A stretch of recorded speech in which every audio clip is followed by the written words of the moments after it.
Please subscribe and don't forget to press the bell icon to get notified whenever we upload a new video.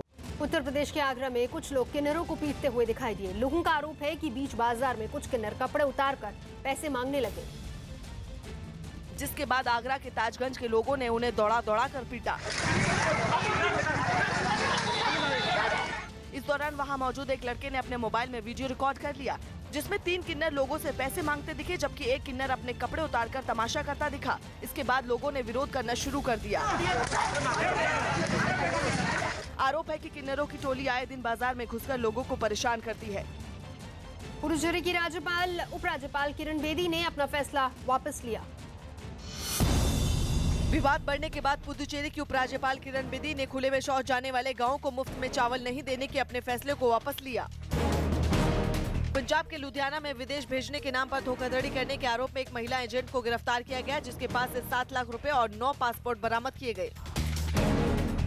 Chhattisgarh के बलरामपुर में नक्सलियों ने सड़क बनाने में लगी 6 गाड़ियों को आग लगा दी और वहां काम कर रहे 3 लोगों को अगवा कर लिया।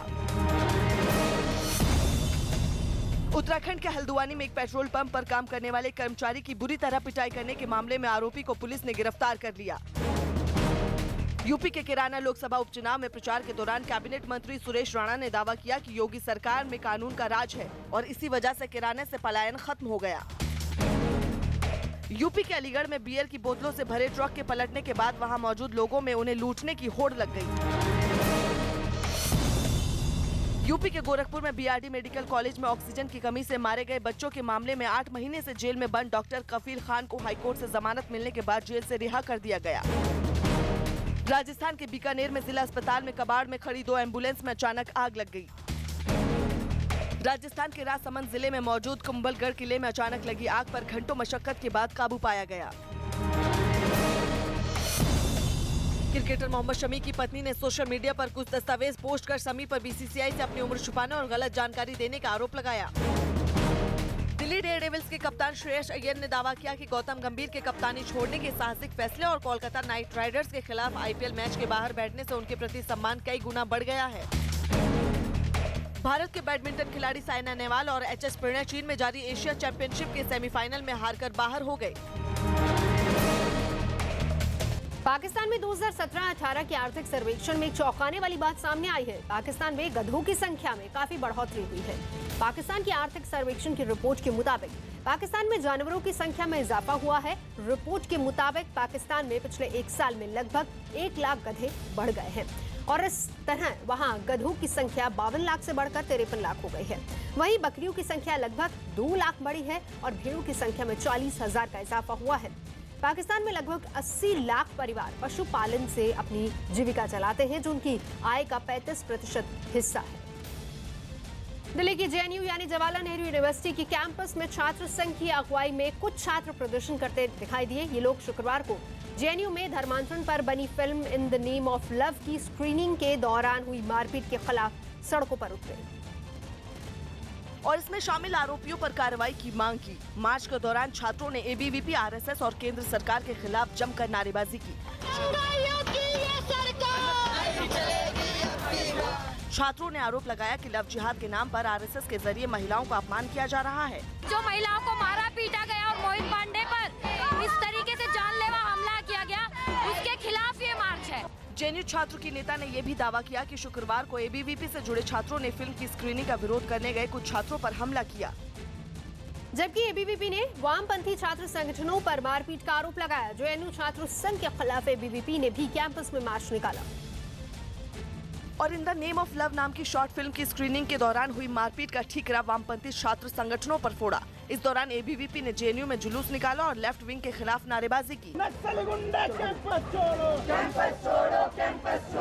उसके बाद एबीवीपी ने मारपीट करने वाले छात्रों पर कार्रवाई की मांग की। सहमे हुए हम यहाँ पे जो मार्च निकाल रहे हैं, पुलिस प्रशासन से मांग करते हैं, जेएनयू प्रशासन से मांग करते हैं कि हमारी सुरक्षा बढ़ाई जाए। एबीवीपी ने भी आरोप लगाया कि वामपंथी संगठनों ने फिल्म की स्क्रीनिंग रोकने के जरिए जेएनयू कैंपस में बोलने की आजादी पर पाबंदी लगाने की कोशिश की।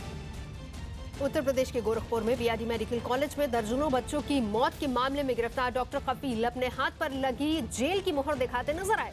इलाहाबाद हाईकोर्ट से जमानत मिलने के बाद कफील को जेल से रिहा कर दिया गया, जिसके बाद डॉक्टर कफील अपने घर पहुंचे और हाथ पर लगी मोहर और अंगूठे पर स्याही को दिखाने लगे। इस दौरान कफील के घर में जश्न का माहौल दिखा। लगभग 8 महीने बाद जेल से रिहा हुए कफील जब घर पहुंचे तो वहां काफी लोग मौजूद थे, जिनको डॉक्टर कफील ने गले लगा लिया। जेल से रिहा होने के बाद डॉक्टर कफील ने एक बार फिर खुद को निर्दोष बताया। Honorable High Court has said there is no evidence against me they have found, you know. Doctor Kafeel जैसे ही गोरखपुर जेल से बाहर निकले तो वहां मौजूद लोगों ने उनका फूलों का हार पहनाकर जोरदार स्वागत किया। लेकिन कफील ने जेल के बाहर आते ही अपनी बेटी को गले लगा लिया, जिसके बाद वहां मौजूद लोगों ने डॉक्टर कफील के समर्थन में नारेबाजी भी की। कफील खान के परिवार ने उनकी जमानत को लेकर पिछले 8 महीनों में 6 बार याचिकाएं दी थी, लेकिन निचली अदालत से जमानत याचिकाएं नामंजूर होती रही, जिसके बाद परिवार ने हाईकोर्ट का रुख किया और इलाहाबाद हाईकोर्ट में डॉक्टर कफील की जमानत के लिए याचिका दायर की और इलाहाबाद हाईकोर्ट ने उन्हें जमानत भी दे दी, जिसके बाद उन्हें जेल से रिहा कर दिया गया। हालांकि इस दौरान डॉक्टर कफील अपनी पत्नी और बेटी के साथ काफी खुश नजर आए।